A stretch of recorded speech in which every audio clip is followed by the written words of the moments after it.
তো ভাই একটা জিনিস তুমি খেয়াল করবে, মানে মনে রাখবে যে কখনো তোমার গার্লফ্রেন্ড যাকে তুমি একদম মানে মনে প্রাণে জান দিয়ে বান দিয়ে ধন দিয়ে সব রকমভাবে ভালোবাসো, সেই মেয়েটা যদি কোনো দিন তুমি মেয়েটার ফোন বিজি পাও আর ধরা খেয়ে যায় কি অন্য ছেলের সাথে কথা বলছে, তখন তুমি জিজ্ঞেস করবে কি ওটা কে ছিল।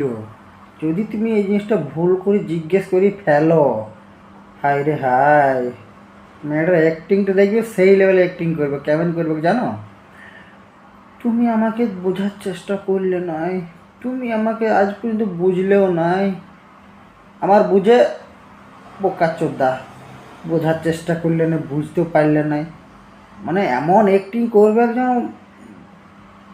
কি বলবো, নোবেল পুরস্কার পেত যদি সে সময় থাকতো ওই মেয়েটা। বাপরে এমন অ্যাক্টিং করে, এমন এমন কথা বলবে, তখন ছেলেটা বললো বাবারে আমার বাবুটা এরকম হতেই পারে না, আমার সোনাটা এরকম হতে পারে না। আরে বোকা চোদা, এরকম কিছুই না, তোকে চুতিয়া বানাচ্ছে, ঠিক আছে? যখন কোনো কিছু পায় না, কি বলবো কি নাই, তখন তোকে ইমোশনালি ব্ল্যাকমেল করে। আর বোকাচোদা ভেবেছে আমাকে এত ভালোবাসে, আমাকে এতটা ইয়ে করে, আমি কাকে কি সন্দেহ করছি।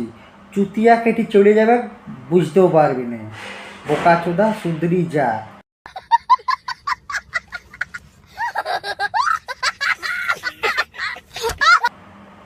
ঠিক আছে? তবে সব মেয়েদেরকে কথা বলি না, কিছু কিছু মেয়ে আছে এরকম একটু অ্যাক্টিং করে যেন ধরা পড়ে যায়।